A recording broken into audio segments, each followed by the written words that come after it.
Hello friends, welcome to Alpha Learning.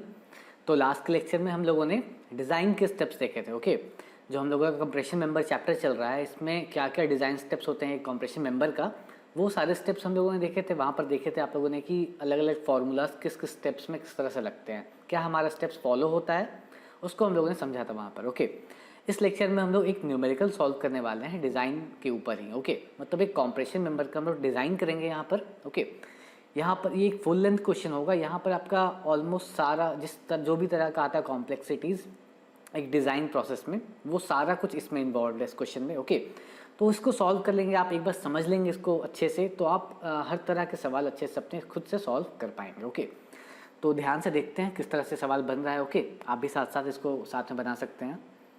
तो सवाल क्या कह रहा है कि design a single angle discontinuous strut is a compression member to carry a factored compressive load of 65 kilo newton. देखिए पहली बात क्या कह रहा है, it is a single angle discontinuous strut.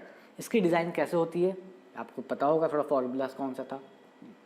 हम लोगों ने एंगल स्ट्रट्स के बारे में रिकमेंडेशंस पढ़ी थी, उसमें सिंगल एंगल स्ट्रट था और डबल एंगल स्ट्रट था। ओके, तो सिंगल एंगल डिसकंटिन्यूअस स्ट्रट के लिए डिज़ाइन जब हम लोग करते थे तो वहाँ पर क्या होता था, फ्लेक्सुरल टॉर्जनल बकलिंग का कॉन्सेप्ट यूज़ होता था वहाँ पर। ओके, तो सेम कॉन्सेप्ट हम लोग यहाँ पर यूज़ करेंगे। वहाँ पर आपको याद होगा कि हम लोग K1, K2 और K3 वाला कुछ फॉर्मूला यूज़ करते थे for determining the equivalent slenderness ratio. Okay, तो वो वाला कॉन्सेप्ट यहाँ पर यूज़ होगा। आगे क्या कह रहा है, देखिए डिज़ाइन करना है हमें, तो डिज़ाइन के लिए आपको लोड्स वगैरह गिवन होंगे, आपको मेंबर बताना होगा कि आप कौन सा सेक्शन यूज़ करेंगे। ओके, सेक्शन भी आपके पास कुछ ऑप्शंस गिवन होंगे क्वेश्चन में। यहाँ देखते हैं, to carry a factored compressive load of 65 kilo newton. ये फैक्टर्ड है, ये भी ध्यान दीजिएगा, आपको फैक्टर नहीं करना है इसको। The length of the strut is 3 metre between intersection, मतलब इंटरसेक्शन के बीच में इसका लेंथ कितना है, 3 मीटर है। It is connected to 12 mm thick gusset plate, एक गसेट प्लेट है उससे कनेक्टेड है जिसका थिकनेस कितना है, 12 mm है। Okay, by 20 mm diameter bolt, जो बोल्ट से कनेक्शन किया हुआ है हमारा वो 20 mm का डायमीटर बोल्ट का। फाइन, और जो ग्रेड ऑफ बोल्ट है वो क्या है, 4.6 है। Fine, steel section is of grade 410 Fe410 and available section, देखिए यहाँ पर आपको सेक्शन भी दिया गया है। इसी तरह से आपको हर क्वेश्चन में सेक्शन गिवन रहता है। ओके, सो आई पहला सेक्शन क्या है, ISA मतलब Indian standard angle 70 cross 6 mm, मतलब लेग लेंथ 70 है और थिकनेस क्या है, 6 mm है। उसका ग्रॉस एरिया 806 mm स्क्वायर है। RUU और RVV का वैल्यू दिया हुआ है। ओके, सिमिलरली सेकंड ऑप्शन क्या है, ISA 70 cross 8 mm, gross area दिया हुआ है, RUU दिया हुआ है और RVV दिया हुआ है। और क्या लिखा है कि assume the ends to be fixed, मतलब हमें एंड को फिक्स मानना है यहाँ पर। ओके, देखते हैं इसका यूज़ कहाँ पड़ेगा हमारा। चलिए स्टार्ट करते हैं इसको। तो हमें डिज़ाइन करना है, मतलब कि इन दोनों में से कौन सा सेक्शन हमारे लिए सेफ रहेगा इस लोड के लिए, वो हमें निकाल के बताना है, यही करना होता है हमें इसमें। चलिए स्टार्ट करते हैं, स्टेप बाय स्टेप देखेंगे किस तरह से सॉल्व होता है इस तरह का सवाल। ओके, चलिए स्टार्ट करते हैं। तो सबसे पहले क्या दिया हुआ है कि फैक्टर्ड लोड हमारा जो दिया हुआ है वो कितना है, 65 kilo Newton. Okay, 65 kilo Newton है। नेक्स्ट फिर अब हमें डिज़ाइन करते वक्त हमने जब स्टेप्स देखा था वहाँ पर मैंने क्या बताया था आपको, दो तरीका था, उसमें से एक हम लोग जो ज़्यादा यूज़ करने वाले थे वो था हमारा, शुरू में हम लोग क्या करते हैं कि स्लेंडरनेस रेशियो अज्यूम कर लेते हैं। ओके, और बकलिंग क्लास हम लोग देख सकते हैं, एंगल सेक्शन है, एंगल सेक्शन के लिए क्या होता है, बकलिंग क्लास C होता है। ओके, वो तो सिंपल है। तो फिर लेट अस अडॉप्ट, पहले हम लोग क्या करेंगे, स्लेंडरनेस रेशियो अडॉप्ट कर लेंगे। Let us adopt slenderness ratio, क्योंकि ये सिंगल सेक्शन है, मतलब कंबाइंड नहीं है यहाँ पर, तो सिंगल सेक्शन के लिए हम लोग क्या बोले थे, बिल्टअप के लिए 60 था और अगर इंडिविजुअल सेक्शन है तो उसके लिए 120 था। Let us adopt slenderness ratio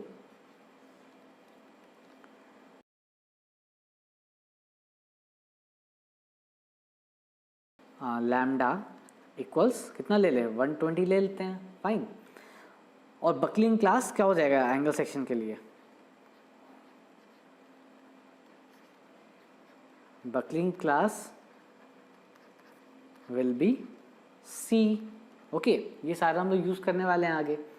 next अब देखिए, क्योंकि लैम्डा की वैल्यू 120 गिवन है, 120 के लिए एक्स की वैल्यू यहाँ पर देखिए क्वेश्चन में आपको कभी दिया रहता है, वो टेबल बना रहता है, यहाँ पर टेबल नहीं दिया हुआ, मैं आपको खुद से डेटा बता दे रहा हूँ। फॉर लैम्डा 120 इनिशियली, क्योंकि इनिशियली आपके पास कोई भी सेक्शन के बारे में इंफॉर्मेशन नहीं है, तो आप एक्स की मतलब जो हम लोग फाई निकालते हैं, लैम्डा ई निकालते हैं, या लैम्डा जो भी निकालते हैं, स्लेंडरनेस रेशियो निकालते हैं हम लोग, वो हम लोग कैलकुलेट नहीं कर पाएंगे। तो इनिशियली हमें एक्स की वैल्यू चाहिए होती है, तो क्वेश्चन में आपको एग्जाम में वो एक्स की वैल्यू गिवन होगी। ओके, यहाँ पर मैंने नहीं दिया है क्वेश्चन में, तो मैं आपको डायरेक्टली बता देता हूँ। 4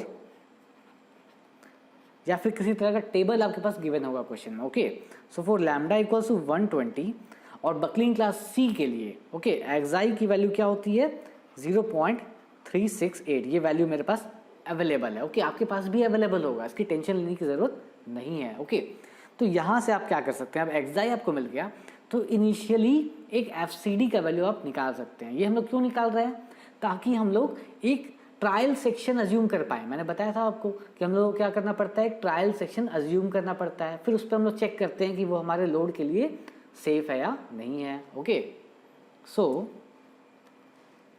एफ क्या हो जाएगा, this will be X into F Y upon gamma MO 0.368 into 250 upon 1.1। क्या आता है सॉल्व करने पे, 0.368 इंटू 250 अपॉन 1.1। यह आ गया हमारा 83.636 एम्पियर। ये आया हमारा इनिशियली, ये कोई फाइनल वैल्यू हमारा नहीं है, ठीक है। इसका सिर्फ काम यही है कि हम लोग को ट्रायल सेक्शन अज्यूम करने में हेल्प करे। ओके, ये सारा अजम्पशन पे चल रहा है। ओके, नाउ अगला स्टेप क्या था हमारा, ए ग्रॉस जो रिक्वायर्ड होगा हमारा। Okay, A gross required will be, जो हमारा अल्टीमेट फैक्टर्ड लोड है उसको डिवाइड किससे करेंगे हम लोग, एफ से डिवाइड करेंगे, because factored load is equal to F into A gross. Okay, so ये आ जाएगा हमारा 65 किलो न्यूटन था, तो 10³ कर लेते हैं। ओके, और एफ क्या है हमारा 83.636, सबको हमने सेम यूनिट में रख लिया। ये क्या आ जाएगा फिर 65 10³ अपॉन 83.636। ओके, तो ये फिर आ गया हमारा 777.17 mm²। तो ये हमारा अजम्पशन क्या कहता है कि आप जो ए ग्रॉस लीजिए वो इसके अराउंड अज्यूम करिए। ओके, अब देखते हैं हमारे पास क्या क्या ट्रायल सेक्शन है। ट्रायल सेक्शन में हमारे पास एक ये ग्रॉस है, एक ये ग्रॉस है, तो हम लोग दोनों में से कोई भी ले ले, हमारा सेफ हो जाएगा। तो आप क्या लेंगे इसमें से, मैंने एक स्टेटमेंट क्या बताया था आपको, हम लोग क्या करते हैं, हमारा रिक्वायर्ड जो है उससे जस्ट ऊपर वाला जो वैल्यू होगा हमारे पास उसको लेना है, क्योंकि ज़्यादा ले लेंगे तो ऑब्वियसली वो सेफ तो होगा बट वो अनइकोनॉमिकल हो जाएगा, ज़्यादा पैसे खर्च हो जाएंगे। ज़्यादा पैसे खर्च नहीं करना है हमें, हम इंजीनियर हैं, इंजीनियर का काम क्या होता है, कम पैसे में सही चीज़ करना, मतलब सेफ स्ट्रक्चर बनाना हमारा। ओके, तो इकोनॉमी भी देखनी होती है हमें। ओके, और स्ट्रक्चर को भी सेव करना होता है। तो क्या करेंगे हम लोग, ISA 70x6 mm सिलेक्ट कर लेंगे, क्योंकि ये हमारा ए ग्रॉस का क्राइटेरिया में सही फिट बैठ रहा है हमारा। अभी चेक नहीं हुआ हमारा कि फेल है कि या सेफ है, अब चेक करेंगे आगे, तो अडॉप्ट कर लेते हैं हम लोग। Therefore adopt ISA 70x6 mm। इसको हमने क्या किया, अडॉप्ट कर लिया। सो ए ग्रॉस प्रोवाइडेड, ये कितना आ गया हमारा 806 mm², जो कि क्वेश्चन में गिवन है हमारे पास। ओके, अब क्या करना है हमें, इस एंगल सेक्शन को चेक करना है। अब क्योंकि डिसकंटिन्यूअस एंगल सेक्शन है, सिंगल एंगल है, इसको चेक करने के लिए हमें क्या करना पड़ता था, पहले K1 K2 K3 वाला जो क्राइटेरिया था हमारा उससे करते थे। K1 K2 और K3 की वैल्यू के लिए भी हमारे पास नंबर ऑफ बोल्ट्स हमें पता होना चाहिए एंड कनेक्शन पे, और किस तरह का कनेक्शन है वो, पिन कनेक्शन मतलब वहाँ पर हिंज कनेक्शन है या फिर फिक्स कनेक्शन है। तो क्वेश्चन में दिया हुआ है कि वो फिक्स है, बट नंबर ऑफ बोल्ट्स नहीं दिया हुआ है, वो हमें निकालना पड़ेगा। चलिए निकालते हैं। उसके बाद K1 K2 K3 की वैल्यू भी आनी दी हुई है। जनरली क्वेश्चन में दिया रहता है कि आपको डिफरेंट नंबर ऑफ बोल्ट्स के लिए K1 K2 K3 की भी वैल्यू दी रहती है कभी कभी, अदरवाइज आपको याद रहेगा तो ज़्यादा सही है, आप इजीली सॉल्व कर पाएंगे अगर नहीं भी दिया हुआ है तो। ओके, ये सब अगर आपको देखिए जब आप क्वेश्चन बनाने बैठे हैं एग्जाम में, तो अगर आपको K1, K2, K3 की वैल्यू नहीं याद है, ओके, तो आप पहले ही क्वेश्चन में देख लीजिए कि वो सब वैल्यूज गिवन है या नहीं गिवन है। अदरवाइज अगर आप आधा दूर तक सॉल्व कर चुके हैं सवाल, उसके बाद आप बीच में फंस गए कि अब इसके आगे तो हमको K1, K2, K3 की वैल्यू नहीं याद है, क्वेश्चन में भी नहीं गिवन है, तो आपका टाइम भी वेस्ट हो गया। ओके, तो ये काम नहीं करना है, थोड़ा स्मार्ट सोचना है, पहले से देख लेना है कि वैल्यूज़ क्या क्या गिवन है क्वेश्चन में। ओके, उसी के अकॉर्डिंग, क्योंकि आपके पास ऑप्शंस अवेलेबल होते हैं।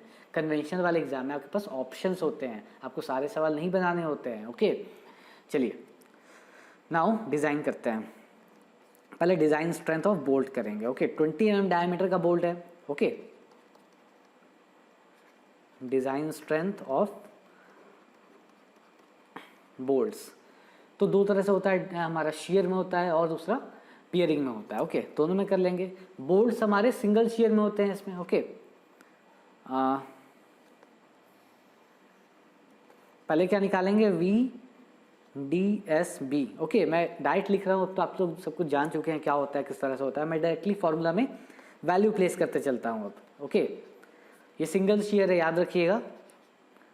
ये समझ में आ रहा है आपको? 1.25 लिखेंगे, याद आ रहा है आपको? FUB upon √3 gamma MB। Okay, into NN into ANB ये होता था, क्योंकि सिंगल शेयर है तो NS वाला नहीं होगा, मतलब जो हमारा NS का वैल्यू होता था वो क्या हो जाएगा, 0 हो जाएगा वहाँ पर। ओके, यहाँ पर सिर्फ NN हो जाएगा, net area. 0.78 into π/4 into 20 square. Bolt का डायमीटर दिया हुआ है 20, तो हमने क्या किया, 20 ले लिया। इसको ज़रा फटाफट सॉल्व कर लेते हैं, आपको ये वैल्यूज़ याद भी हो गई होगी अब तक, क्योंकि आपको कई बार 20 mm डायमीटर के बोल्ट की वैल्यूज़ निकाली पड़ी है आपको सिंगल शेयर में। तो आप इसकी वैल्यू अगर याद है आपको तो अराउंड 45 के अराउंड कुछ आता है वैल्यू इसका। ओके, ये सब वैल्यूज़ तो आप कई बार सॉल्व करेंगे, आपको याद हो जाएगा। ये आता है हमारा 45.272। ओके,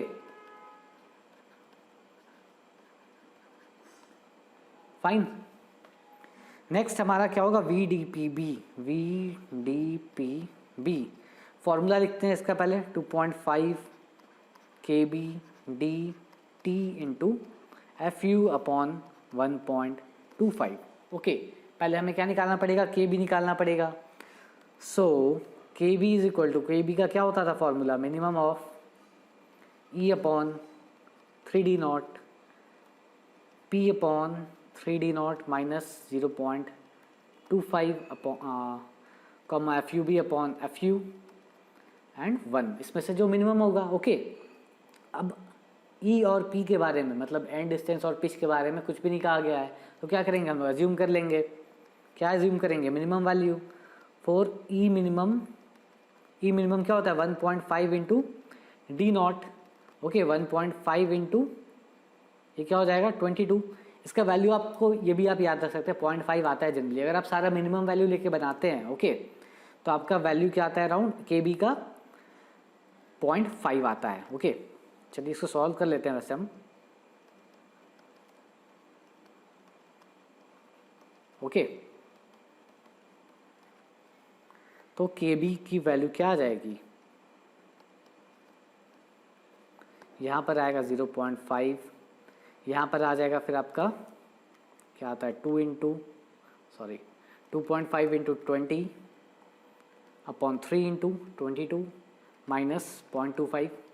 ओके, ये आ गया 0.507, 0.507। ठीक है, समझ में आ रहा है आपको? 22 क्यों लिया है मैंने, d0 की वैल्यू क्या हो जाएगी, जब d 20 है तो d0 क्या होता है, +2 करते हैं, याद होगा आपको।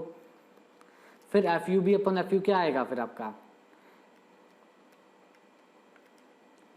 ये आता है आपका 0.975।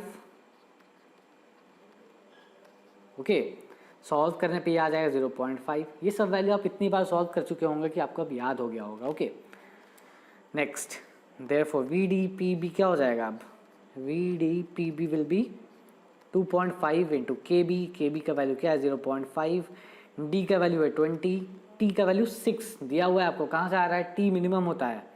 अब यहाँ देखिए आके, इसका 6 है और गसेट प्लेट का क्या है आपका 12 mm है, दोनों में से जो मिनिमम कौन सा रहा, 6 mm।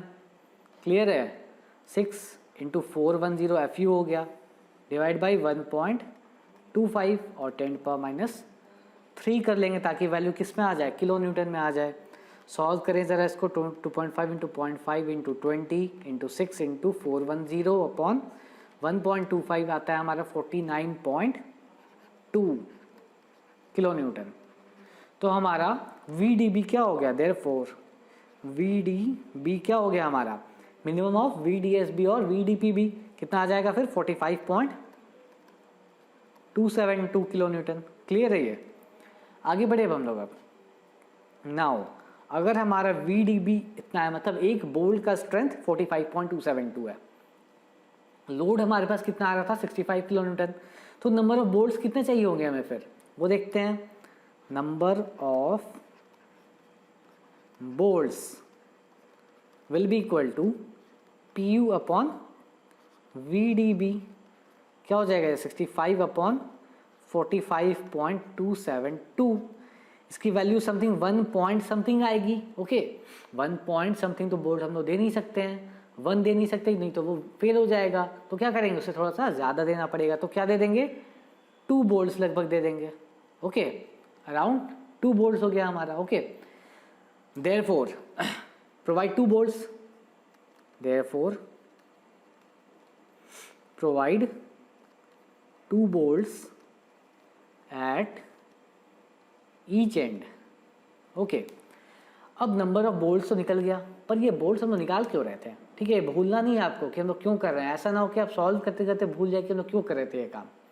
बोल्ट्स हम लोग इसलिए निकाल रहे थे क्योंकि हमें एंड की फिक्सिटी पता है, नंबर ऑफ बोल्ट्स पता होगा, तब हम लोग K1 K2 K3 की वैल्यू जान पाएंगे। ओके अब 2 बोल्ट्स एंड फिक्स एंड के लिए K1 K2 K3 की वैल्यू मैंने आपको बता रखी है। क्या बताइए आपको, 4 2 bolts end fixed end, question में लिखा है कि एंड कैसा है, फिक्स्ड है। ओके K1 की वैल्यू क्या बताइए मैंने, बताइए फटाफट, 0.2। K2 की वैल्यू क्या बताइए मैंने, 0.35। और K3 की वैल्यू क्या बताइए मैंने, 20 बताइए मैंने ऐसा। ओके कई बार आपको क्वेश्चन में गिवन रहता है, बट कभी कभी नहीं भी दिया रहता है। So prepare for the worst condition. Okay worst के सिनेरियो के लिए प्रिपेयर रहना चाहिए हम लोगों को। तो ये हो गया हमारा K1 K2 और K3 का वैल्यूज। अब हम लोग क्या करेंगे, K1 K2 K3 आ गया, तो अब हम लोग निकाल सकते हैं इक्विवेलेंट स्लेंडरनेस रेशियो, निकाल सकते हैं। नाउ लैम्डा ई का फॉर्मूला क्या होता है, K1 plus K2 into lambda VV square plus K3 into lambda phi square. ये हो गया इसका स्क्वायर रूट करते हैं, यही होता है। अब हमारे पास K1 K2 K3 अवेलेबल है, हमें क्या चाहिए, लैम्डा VV और लैम्डा फाई चाहिए। ओके निकालते हैं लैम्डा VV, ये सब हम लोग कर चुके हैं पहले काम। ओके थोड़ा सा रिवीजन करते चलते हैं चीज़ों का।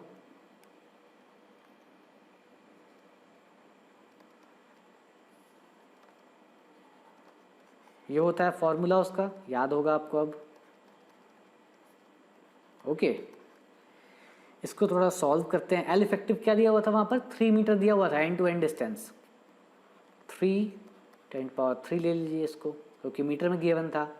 इसको डिवाइड किससे करेंगे, आर मिनिमम, देखिए क्वेश्चन में चल के आर मिनिमम क्या दे रखा है, आर यू 27 mm है, आर VV 13.6 है, मिनिमम कौन सा हो गया 13.6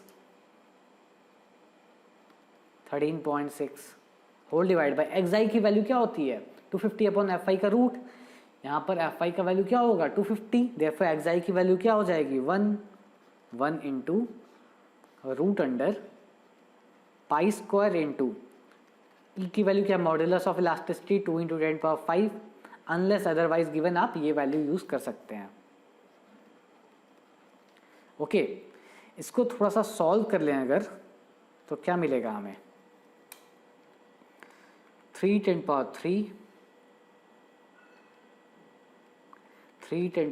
divide by 13.6 whole divide by 1 into root under pi square into 2 10⁻⁵ upon 250। इसका वैल्यू आपका अराउंड आ जा रहा है 2.482, क्या आ रहा है 2.482। ये हो गया हमारा लैम्डा VV। अब क्या निकालना पड़ेगा हमें, lambda phi. Okay lambda phi निकालते हैं। So lambda phi will be equal to, क्या था फॉर्मूला हमारा, B1 plus B2 whole divide by 2T। Okay, formula आपको याद होगा, नहीं याद हो रहा है आपको तो लास्ट लेक्चर में जाइए फिर से पिछले लेक्चर्स में, वहाँ देखिए मैंने क्या बताया है। B1 B2 किसे क्या कहते हैं। Okay, pi square E upon 250। Okay, B1 और B2 क्या क्या होता था, length of the leg 70 70 equal है दोनों, तो क्या हो जाएगा 140 whole divide by 2 into thickness of the member क्या है 6 होल डिवाइड बाई एक्साई 1 हो जाएगा into root under pi square into 2 into 10⁵ जो कि मॉडुलस ऑफ इलास्टिसिटी है divide by 250।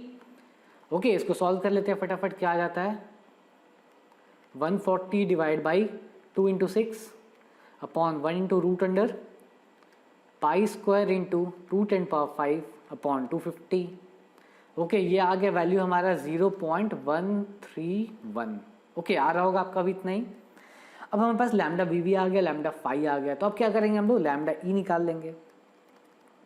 Lambda E directly place करते हैं फॉर्मूला में, तो 0.2 plus 0.35 into 2.482 square plus K3 into 0.131 square जो कि लैम्डा फाई है हमारा। इसका क्या होता है स्क्वायर रूट। इसको सॉल्व कर लीजिए ज़रा आप लोग, क्या आता है 0.2 plus 0.35 into 2.482 square plus 20 into 0.131 square, ये आ गया हमारा 1.643। ओके, राउंडेड वैल्यू है ये। इसकी वैल्यू 0.2 से ज़्यादा होनी चाहिए था जो कि है भी, तो ये हमारा ठीक है value, therefore okay. Okay, now अब नेक्स्ट क्या होता है हमारा फाई निकलता है। Phi is equal to 0.5 into 1 plus alpha into lambda E minus 0.2 plus lambda E square. Buckling class C के लिए अल्फ़ा की वैल्यू क्या होती है 0.49 होती है क्या। ओके, मैंने आपको टेबल दिया हुआ है, ये सब फॉर्मूला आपको, ये सब वैल्यूज़ आपको याद होनी चाहिए। Okay, 4 buckling class C. Okay, alpha equals 0.49। देखिए जनरली क्या होता है यूपीएससी अब दे देती है सारी वैल्यूज़, बट फिर भी आपको अपनी तरफ से ये सारी चीज़ें याद होनी चाहिए, कभी कभी नहीं दी होती है क्वेश्चंस में। Okay, therefore phi equals 0.5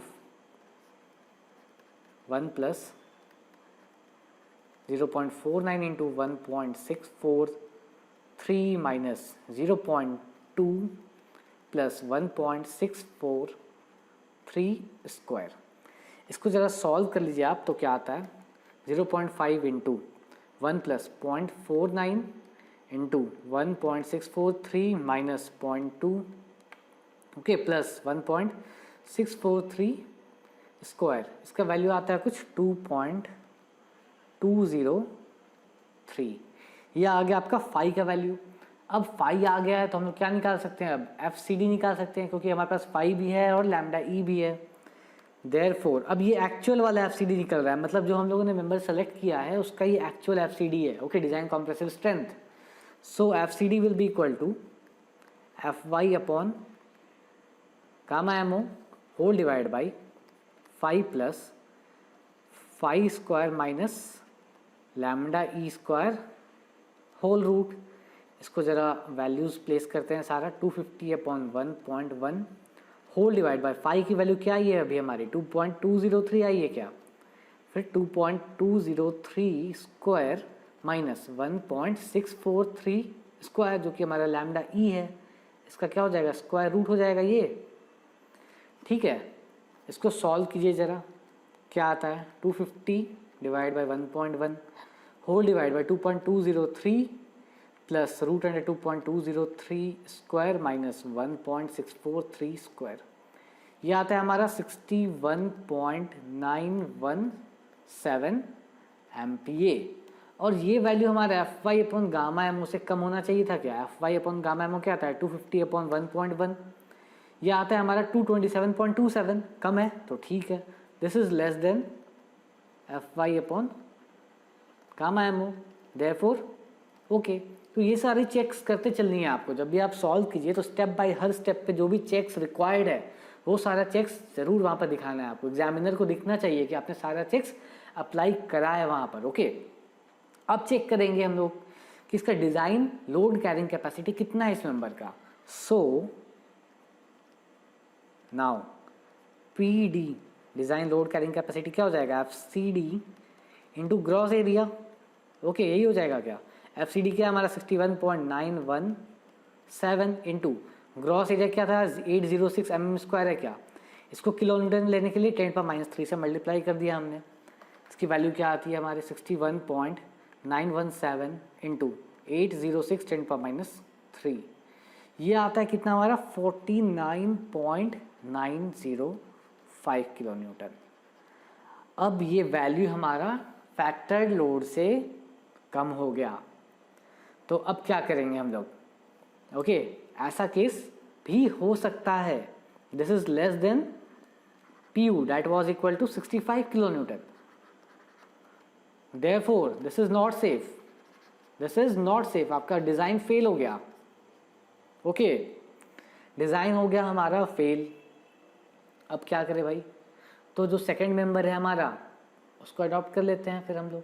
okay, अब ऐसा नहीं कीजिएगा कि डायरेक्टली यहाँ लिख दे कि let us choose the second member and using the structure. Okay, ऐसा नहीं करना है आपको, अब सेकंड मेंबर को भी चूज सेलेक्ट करना है, वहाँ उससे भी हम लोग को ट्रायल सेक्शन की तरह अज्यूम करके उसे भी चेक करना पड़ेगा कि वो सेफ है या नहीं है। ओके, उसे भी चेक करना पड़ेगा। Now let us adopt ISA 70x70x8 mm जो कि हमारा दूसरा सेक्शन था। इसका ग्रॉस एरिया क्या गिवन था क्वेश्चन में, देखते हैं। यहाँ पर ग्रॉस एरिया देखेंगे 1058 mm² है। ओके, 1058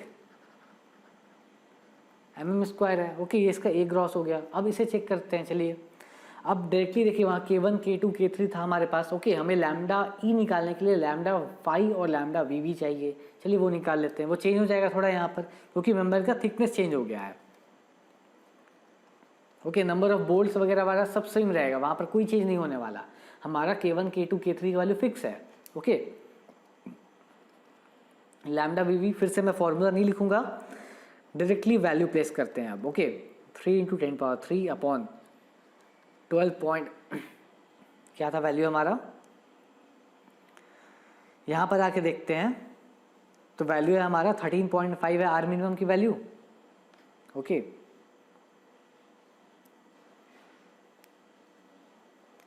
ये हमारा क्या है 13.5 whole divide by 1 into pi square into 2 into 10⁵ upon 250।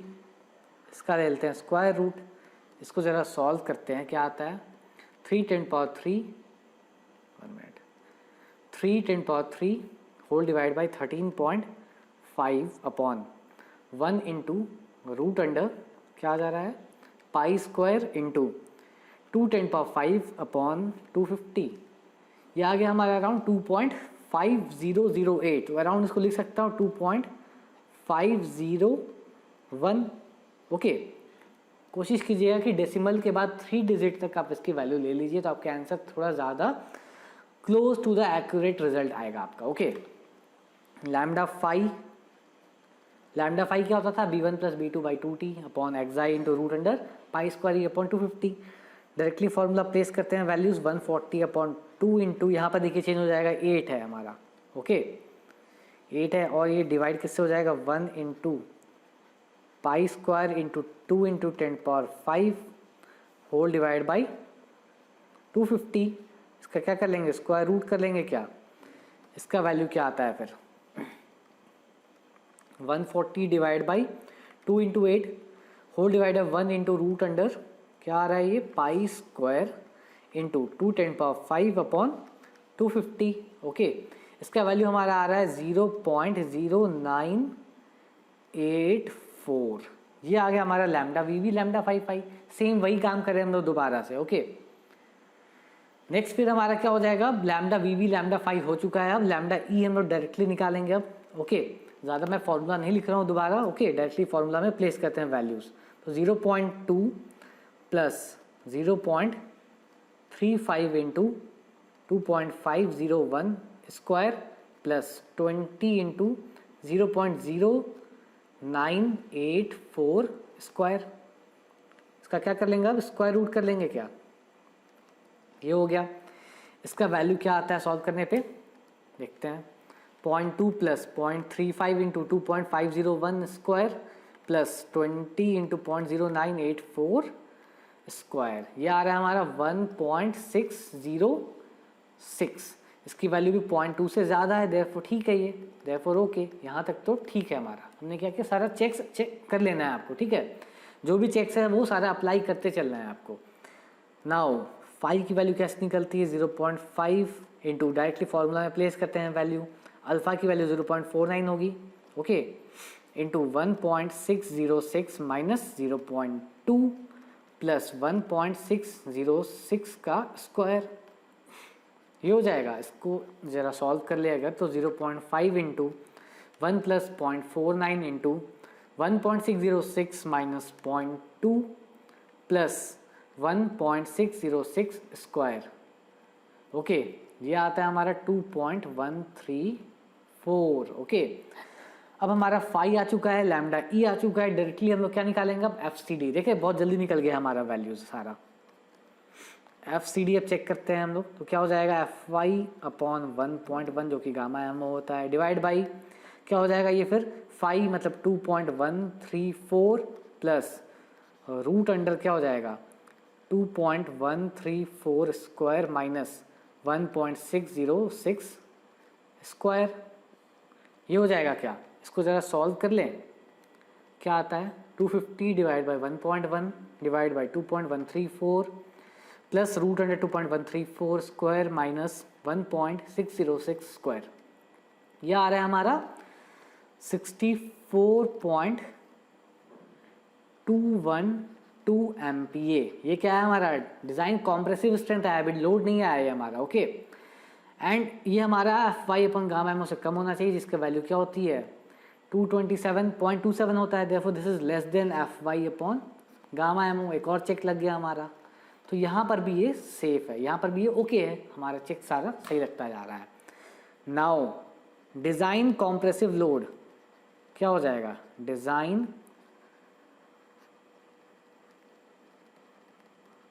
compressive load, that is PD. PD will be equal to FCD into A gross. FCD की वैल्यू क्या है 64.212। A gross की वैल्यू क्या ली है हमने यहाँ पर 1058 वैल्यू चाहिए हमें किलो न्यूटन में, तो 10⁻³ क्या आएगा 64.212 इंटू 1058 10⁻³ या था हमारा 67.936 किलो न्यूटन। ये आ गया हमारा PD, design load carrying capacity या design compressive load, okay. And this value is greater than the factored load, मतलब this is greater than P U which was 65 kilo newton, therefore safe. ये क्या हो गया हमारा, सेफ हो गया हमारा, फाइनली सेफ हो गया। अगर यहाँ भी सेफ नहीं होता तो क्या करते, टेंशन लेने की ज़रूरत नहीं है, ऐसा क्वेश्चन आपको पूछा ही नहीं जाएगा, ओके। जो भी सेक्शंस गिवन होंगे उसमें से कोई ना कोई सेक्शंस एप्लीकेबल होगा ही होगा, ओके। तो ये श्योर है, जो भी डिज़ाइन का प्रॉब्लम आता है, एक्चुअली डिज़ाइन के प्रॉब्लम से सॉल्यूशन भी आपका क्वेश्चन में ही छुपा होता है, बस आपको स्टेप्स को फॉलो करके उस सॉल्यूशन तक पहुँचना होता है, okay. Therefore provide ISA 70x8 mm section, ये लास्ट में स्टेटमेंट लिख दीजिएगा, ओके, एग्जामिनर के लिए भी अच्छा रहेगा। चलिए ये सॉल्व हो गया हमारा, ये फुल लेंथ क्वेश्चन था, सारी जितनी भी कॉम्प्लेक्सिटीज थी इस क्वेश्चन में आ सकती थी वो सारा कुछ मैंने इसमें दिखाया आपको करके, ओके। इतना लंबा क्वेश्चन हो सकता है वो मैंने आपको करके दिखाया, ओके। अब ये क्वेश्चन करने का क्या पर्पस था कि आपका कॉन्सेप्ट सारा क्लियर हो गया, हमने किस तरह से सारे स्टेप्स लगाए, ओके। तो ऐसे प्रोसीड होता है हमारा सारा क्वेश्चंस में, ओके। क्वेश्चन जनरली आपको जो भी आते हैं एग्जाम्स में वो काफ़ी छोटे आते हैं इससे, ओके। इतने लंबे क्वेश्चंस नहीं आता है, ओके। ऐसा नहीं होना चाहिए कि आपका सारा टाइम एक ही क्वेश्चन सॉल्व करने में लग जाए, तो उसी के अकॉर्डिंग क्वेश्चन भी सेट किया जाता है कि आपका टाइम ज़्यादा वेस्ट ना हो, ओके।